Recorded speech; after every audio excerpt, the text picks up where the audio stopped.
నమస్తే, welcome to dot news. నేను Anusha. Janasena power star party. సినిమాలలో పవన్ పవర్ స్టారే కానీ పాలిటిక్స్లో మాత్రం పవర్ లేని స్టారే. 10 ఏళ్లుగా పార్టీని నడుపుతున్నా గత ఎన్నికల్లో ఆయనే గెలవలేని పరిస్థితి. ఇదంతా ఎందుకు? పార్టీలో పవనే నెంబర్ 1, నెంబర్ 2 ఎవరు, నెంబర్ 3 ఎవరు అనే అనుమానం అక్కర్లేదు. 1 to 100 అన్నా ఆయనే కనిపిస్తాడు. 1 మ్యాన్ ఆర్మీ. అదేంటి, పార్టీకి లీడర్లు క్యాడర్ లేదా అంటే ఆయనే చెప్పాలి. ఈసారి తెలుగుదేశంతో పొత్తు పెట్టుకుని 2 పార్లమెంటు 21 అసెంబ్లీ సీట్లు తీసుకున్నా పోటీకి సరి అయిన నాయకుడే కరువయ్యాడు. ప్రస్తుతం నిలబడిన వారు కూడా పక్క పార్టీ నుంచి సీటు ఎగరేసుకుపోయిన వారే. పార్టీని నమ్ముకుని ఉన్నవారు ఓడిపోతారనే భయం కావచ్చు. త్యాగధనుల పేరిట అన్న నాగబాబుతో సహా మిగిలిన ఒకరిద్దరిని పక్కన పెట్టేశారు.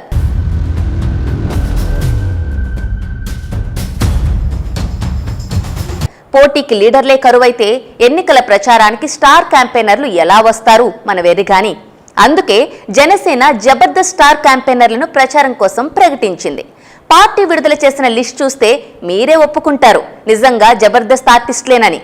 రాజకీయ పార్టీలకు ఎన్నికల స్టార్ క్యాంపెయినర్స్ అంటే ఎలా ఉండాలి?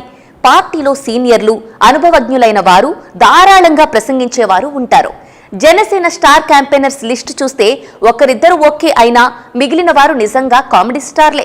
పార్టీ ప్రధాన కార్యదర్శి Konidela Nagababu, cricketer Ambati Rayudu, dance master Jani, cine నటులు సాగర్, పృథ్వీ, హైపరాది, గెటప్ శ్రీనులను జనసేన స్టార్ క్యాంపెయినర్స్ జాబితాలో చేర్చింది. వీరిలో నాగబాబు, అంబటి రాయుడిని స్టార్ క్యాంపెయినర్స్ గా ప్రకటించడం ఓకే, కానీ మిగిలిన వారు స్టార్ క్యాంపెయినర్స్ ఏంటని అందరూ నవ్వుకుంటున్నారు. హీరోనో కమిడియనో సినిమా నటులను ఎన్నికల ప్రచారానికి వాడుకోవడంలో ఎలాంటి తప్పు లేదు. సినీ తారులకు గ్లామర్ ఉంటుంది కాబట్టి, పార్టీ అధినేత అదే గూటి పక్షి కాబట్టి వారిని ప్రచారంలో వినియోగించుకోవచ్చు. అయితే ఎన్నికల్లో పార్టీ తరపున విడుదలైన స్టార్ క్యాంపెయినర్స్ జాబితాలో వీరిని చేర్చడం మాత్రం నవ్వుకునే విషయమే. పార్టీకి పెద్ద దిక్కుగా నాయకులు లేరా? ఉన్న ఒకరిద్దరు వాళ్లు పోటీ చేసే సీట్లకే పరిమితమా? ఏదైనా పార్టీ స్టార్ క్యాంపెయినర్స్ అంటూ ప్రత్యేకంగా జాబితా విడుదల చేయకుండా ఉంటే సరిపోయేదేమో. అయ్యో అయ్యో అయ్యయ్యో.